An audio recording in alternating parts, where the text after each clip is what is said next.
All right, everybody.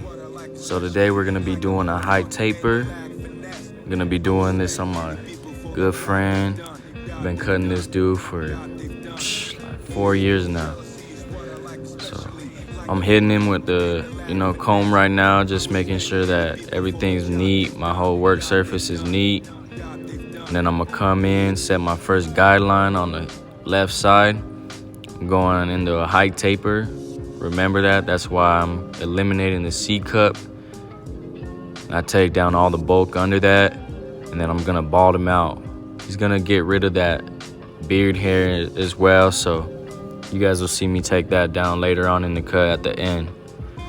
So right now I'm balding him out with my balders. I'm using the Babyliss Effects Silver. These things are monsters, man. I need to replace my blade. Actually, I've had this blade for like a year already, so I need to replace that. But now I'm hitting them with the no guard open, all the way open, going up about a 1/2 inch. Making sure my guidelines are really clean, really neat, and then I'm hitting right under that with the no guard all the way closed, right at the bottom part of that guideline. Just flicking out, and then I'm gonna go in all midway open, midway closed. So that's how I like to fade. I like to do my guidelines, and then I always like to do, the bottom part first, fade up into that next guideline. So what I'll do is I'll make my next guideline, and then when I go to fade that, I'll start at the bottom with the arm closed so that I get closest to the skin as I can. I start fading up, flicking out, boom, soften up that line, and then I open it all the way. Sometimes I'll just go straight half and I'll flick from there. It's really up to how I'm feeling or the type of hair I'm cutting, But right here, I like to do the 1.5, and I'm just kind of flicking it into the top of his head. Not really setting another guideline. You guys can see I'm actually hitting it right now with the, I think that's the 0 open. Yeah, I'm hitting it with the 0. No, actually, I'm keeping it natural how I usually do it. Actually, I'm starting off with the 0 halfway closed, using that, flicking out, and then I go in with the 0 open to blend it into that 1.5. I start flicking out towards that bulk area. You see, I'm starting to use my corners so that I'll just take off as little as possible, have maximum control over my clippers. You guys can see that taper's already blurry. Not much you can do with that. It's already there. It's already what you want it to be. Just a little bit of detailing. Detailing is what takes your cuts from a 9 to a 10. And that little difference, it's a lot bigger than you think. So just take the extra time and let me know what you guys think about your cuts. See if you start noticing a difference. Right now I'm doing the back now. I'm balding them out in the back, hitting them with the guideline, taking down the bulk with my trimmer, making sure my whole surface, my work area is clean. Really neat guidelines. I'm gonna get my shaver and I'm gonna just bald them out how I always do. Make sure that you get all the hair shaved too, because a lot of people try to get that done fast, or whatever the case may be, they leave some stubble in certain areas. It doesn't look even. So what I like to do is I'll hit it one way and then I'll hit it another way, just to make sure I'm hitting all the hairs against the grain to get as close of a shave as possible. Now I'm gonna come in for my next guideline. Got the lever open, going up about a 1/2 inch. Starting in the middle, going to the ends, making sure my guidelines are real neat. You guys can see I pass over them multiple times to make sure that my line is straight across on both sides. I'm not leaving no squiggly lines in nobody's head or nothing, because the way you leave your guidelines is the way the fade's gonna come out. So now I'm hitting it with that 0, the no guard closed, fully closed. You guys see it's just coming out like butter. Like butter. You guys are gonna see my lens go out of focus a few times. Sorry about that in advance. I will be working on that. Sometimes my hands being closer to the camera than the head, it'll mess up the depth, start blurring out a little bit. Got that first guideline blended completely right there. Now I'm gonna go in with my 1.5. Guys, I use mostly the same steps on everybody's head. It's tried and true, it works for me. It's most efficient, I can get done fast while also providing a good quality cut. I may use a different system with a certain type of hair, a certain head shape, certain haircut, whatever the case may be. You guys do have to tailor each cut to each head. Not everybody's the same. Just making sure my guideline is neat. You guys can see I go over the spots multiple times.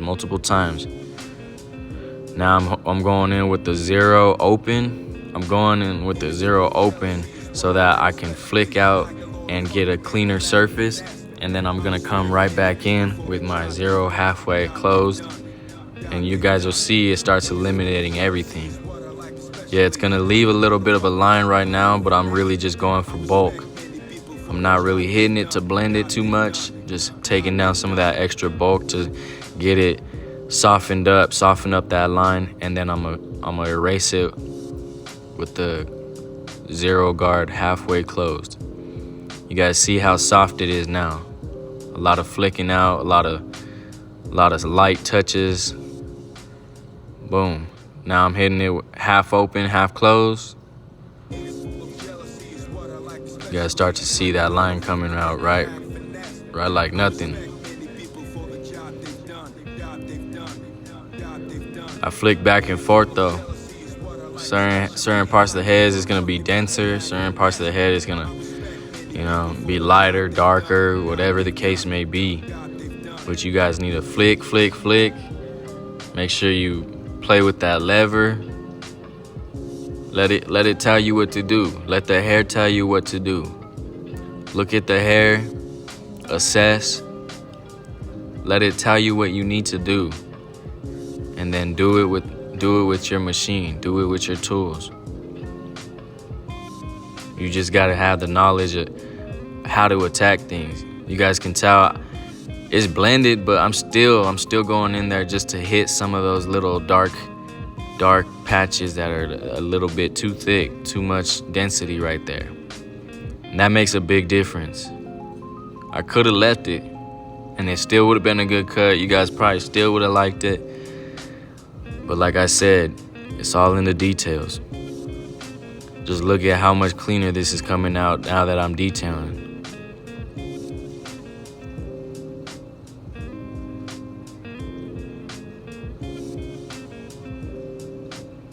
Now I'm flicking out with the 2, making sure I keep that shape. Trying to keep more of a squared shape for my client's head because he does have a round head. The haircut is usually round, but he does like the squared look, so I do like to flick out, keep it more squared on the sides and on the back. You guys can see it coming together, the shape. I like to mess around with the hair to make sure it's all laying how it would. Sometimes it might create a false illusion of not being blended or being blended. You gotta make sure that the hairstyle how it normally would lay. Right now I'm just taking down some of that bulk right behind the ears so that I could get a nice crispy lineup when I go into line up the backs and the side.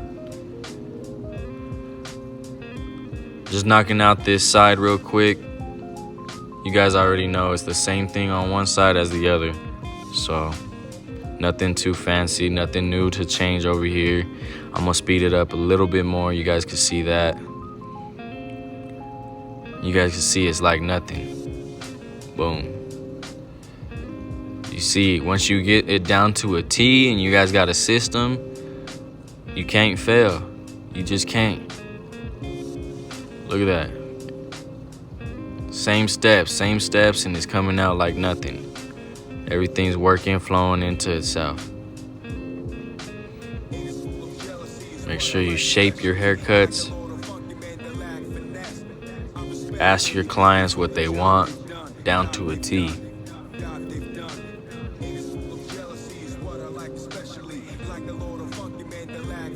Now on this hair type, sometimes you need to use a little bit of a brush, a little bit of a comb, whatever it may be, because the hair does move on its own.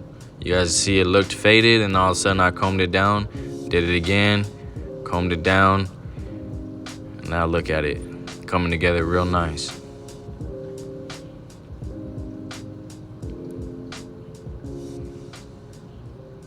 Now I'm gonna hit him in the back of the ear, lining him up, combing down all the hair that's hanging over.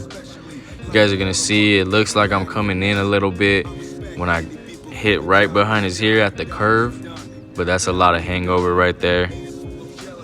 I line him up in the same spot every time I cut this dude. So I know it's just muscle memory by now.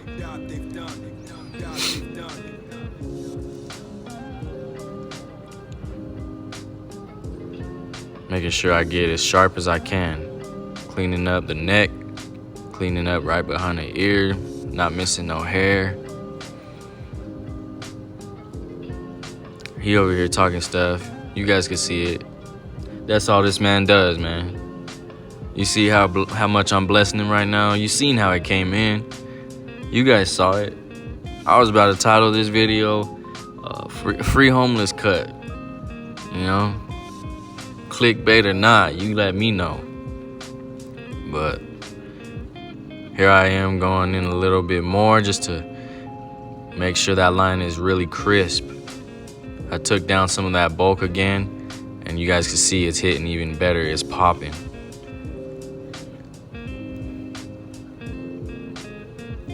Now I'm on the other side, doing the same thing, combing it down, hitting it, taking down more of that bulk so I could get a nice lay, and then I'm lining it up.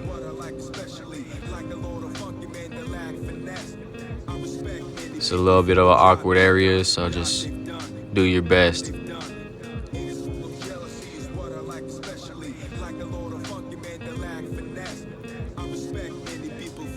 Almost like to pretty much go parallel with the ear shape. So whatever that ear curvature is, that's how I'm lining up the hair usually.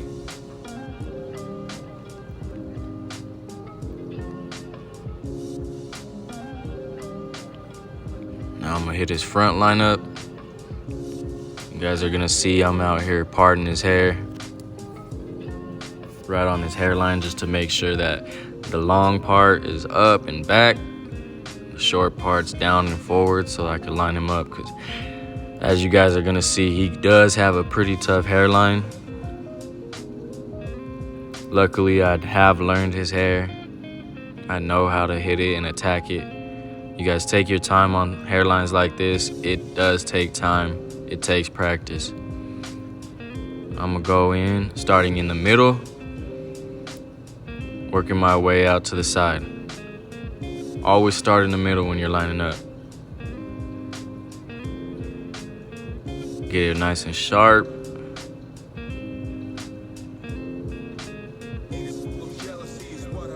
Make sure I go back and forth too, just to make sure it's all straight.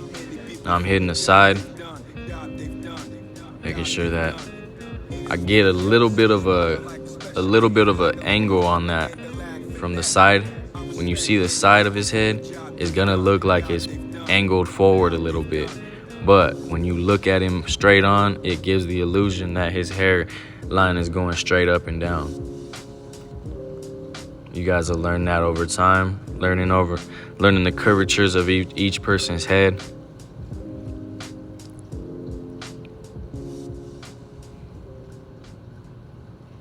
Making sure everything's straight, going back and forth. Making sure I'm checking my mirrors too. That's why I'm facing him to my mirror.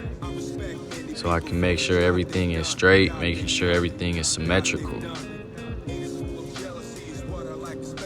Dusting them off. Make sure you got a clean canvas. Make sure your customer is comfortable. Providing professionalism. He just wanted me to clean him up real quick. Nothing too fancy. Didn't really want to line up the mustache. Didn't really want to line up the goatee. Just wanted to get rid of everything else. So I'm just taking down all that bulk. You see, it gets pretty damn close to the skin. Already looking clean. But we will hit it with the shaver after just to get it extra close and bald, so that it grows back slower. Gives him a little bit more of a lifespan on the cut.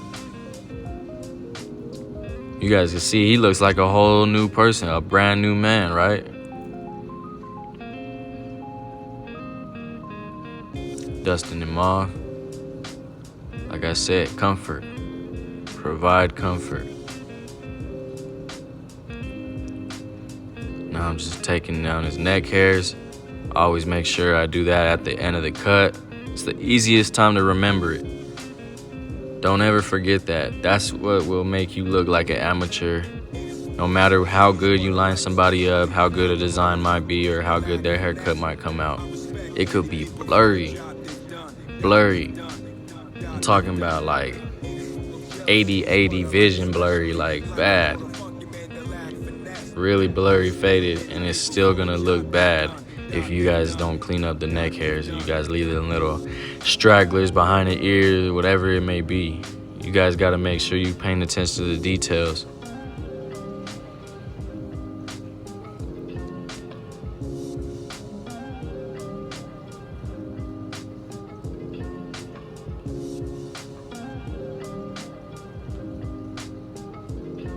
Here's the cut, guys.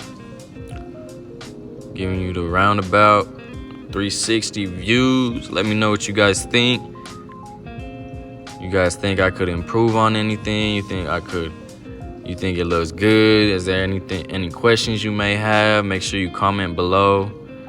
Let me know what you guys think. Like, share, comment. Give you some extra angles. I'm trying to switch it up for you guys, so let me know what you want. I'm gonna listen to you guys. I'll read the comments. Take care.